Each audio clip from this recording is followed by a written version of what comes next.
My name is Ted, a 52-year-old man living in New York. I recently went through a divorce from my wife, Kathy, who was 47 at the time we separated. We had been married for 2 decades and have a 19-year-old son, Ron, who's currently studying in another city. I run a small but stable business that's provided us with a comfortable life. Kathy and I first crossed paths about 25 years ago in a Manhattan bar.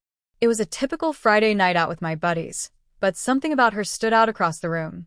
She had an unmistakable energy, a spark that pulled me in. I approached her, we started talking, and we immediately hit it off. Our conversation stretched late into the night, and I was drawn to her intelligence, charm, and spontaneous spirit.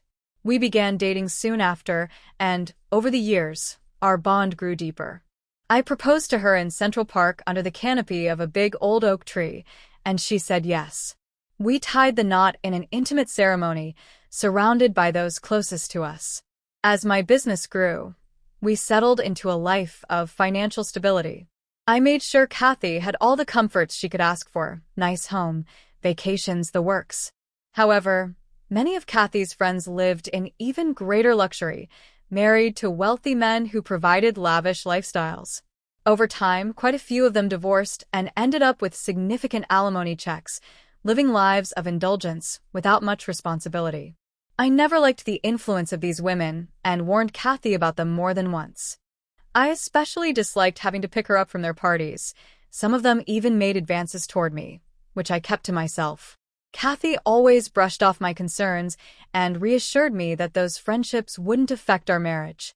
I took her at her word. Things began to unravel on her 45th birthday. She went out with her friends to celebrate, despite my suggestion that we spend the evening together. She said one of her friends was moving away and insisted on going. I stayed home alone, sipping Jack Daniels, and ended up watching her birthday celebration live-streamed on her social media. What I saw deeply upset me. Her friends brought out a cake shaped like male genitals, complete with frosting mimicking bodily fluids. Kathy laughed, cut the cake, and even took a bite from it as her friends cheered. Later, they all went to a male strip club. When she got home, I confronted her. I told her I found her behavior disgraceful and totally inappropriate for a married woman with a grown son. She claimed it had all been a surprise, but I told her the choice to go through with it was hers alone. She broke down in tears, and I chose not to sleep in the same room that night. The following morning, she went off to the gym without saying a word. Our relationship became strained after that. 2 weeks later, I tried to talk to her about what had happened. Instead of reconciliation, she accused me of being insecure and jealous, saying I didn't know how to have fun or throw exciting parties. Her words shocked me. I reminded her that I didn't go to strip clubs because I had a wife I respected. That conversation ended badly. Although we resumed speaking after a while, things were never quite the same. Kathy's social media activity ramped up. Her TikTok account took off, and she began posting daily vlogs that drew quite a bit of attention. I stopped watching her content and focused on my business and personal life instead. On my birthday, I spent the day with our son. Kathy was physically there, but glued to her phone, chatting with her online followers more than interacting with us. Our son was clearly irritated and asked me what was going on with her. I joked that she'd become addicted to her phone, and we chuckled about it. But on the drive back home, I couldn't hold it in any longer. I pulled over on the highway and asked her to get out of the car for a moment. Though angry, I did my best to stay composed. While standing there, she began live streaming the scenery. I took her phone, stopped the recording, and told her plainly that when she's with her family, her attention needs to be with us, not on her followers. She didn't respond, just got back in the car and remained silent the rest of the way. Another year went by. Her next birthday rolled around. I gave her a beautiful gold bracelet with diamond studs at midnight and wished her well. She thanked me with a kiss, but within minutes, she was dressed and out the door again, off to celebrate with her friends. I was furious. When she came back, I asked her if I even mattered to her anymore. She was drunk, so I didn't expect a clear answer.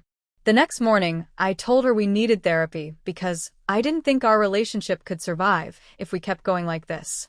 She said nothing, grabbed her juice, and left for the gym. I stayed home, determined to have a real conversation. When she returned later with her friends, I asked her to come into the bedroom so we could talk privately. It felt awkward with her friends there, but I needed to confront things. I asked her point-blank what she wanted and whether she had any interest in fixing our relationship. She sat down, looked me in the eye, and admitted she had been thinking about leaving me for 2 years. She said she felt like she was at a stage where she needed to start over. That hit hard. I lost it. I told her that her friends were miserable women who chased wealthy men for attention and status. I warned her that life outside our marriage wasn't as glamorous as she thought, that people would use her. She screamed, "So what? I want to live. I don't need your pity." I shot back, "If you come crawling back, all you'll find are wolves. They'll tear you apart." She said calmly, "Then let them. At least I'll be at peace." The conversation ended there. No more words. Silence. The next day, she posted a video saying she had been preparing for this divorce for years and was finally getting what she wanted. "I'm just being honest," she said. "I'm tired. I want change. I'm scared, but it's time. If you're hesitating now, just wait. Reality will hit you too." She called me several times after that. I eventually picked up. She said she missed me. I told her we could still fix things, but once the papers were signed, there would be no going back. She didn't say anything, just hung up. A few weeks later, it was over. The divorce was finalized. She moved out. We never said goodbye. Our son took it hard, but he admitted he saw it coming. The day after the divorce, she posted again. "I'm okay. A week ago, I couldn't see any hope. Now I see little pinpricks of light, like stars through foil. Not enough to know what's ahead, but enough to keep moving forward." She ended by saying she didn't freeze. She took action. She moved on. Then came another post. "Look up why women are realizing they don't need men. I don't have to accept mistreatment anymore. I can have a baby without a man." Then, with no warning, she introduced a new man. Young, ripped, all abs and muscles. I couldn't help but think, well, there goes more of my money. I went to work, knowing this wouldn't last. Soon enough, she posted a tearful video saying the relationship ended. I wasn't surprised, it ended quickly. Later, I heard from a friend that he had dumped her. She just didn't want to say that out loud. Not long after, I saw her again at a restaurant with another young man. I was there for a meeting and made sure to leave before she noticed me. Watching her with someone else didn't sting this time. I felt nothing. Then a friend shared a video with me. It was titled 40 and Naughty. She was dancing in lingerie at a private party, taking off her top while her friends cheered. I blocked the friend. Days later, I saw another video of her posing by a pool in a bikini. "This is 47, she said proudly.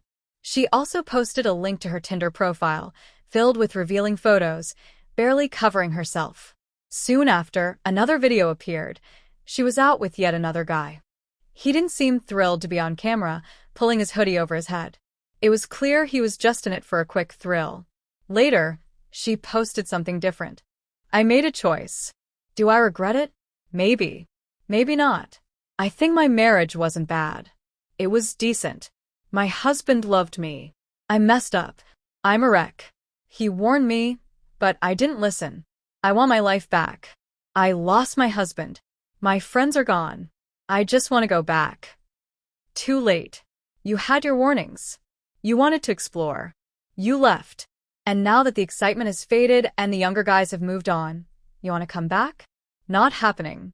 She came to my office one day. I asked what she was doing there. She said she wanted to come home. I laughed. "Home? That house is sold. I used the money to buy you your new luxury place, remember?" She asked if she could live with me. I told her.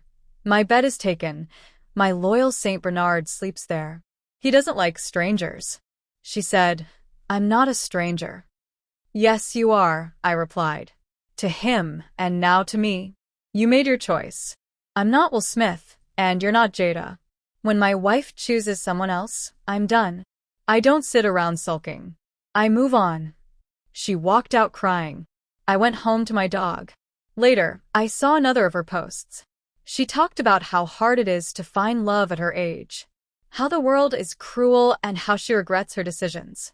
But I remembered, she was warned. You don't start over at 47. A fruit is best eaten when it's ripe. Wait too long, and it goes bad. Life gives us signs. We just choose not to see them. She had it all. She threw it away for fantasy. Now the fantasy is gone, and so is everything else. As for me, I'm not planning to remarry. I'm in my 50s, and I see no need to chase love. My dog gives me all the loyalty I need. Someday I'll hand over the reins to my son. Until then, I'm just going to enjoy the quiet, the sun, and the peace of the woods.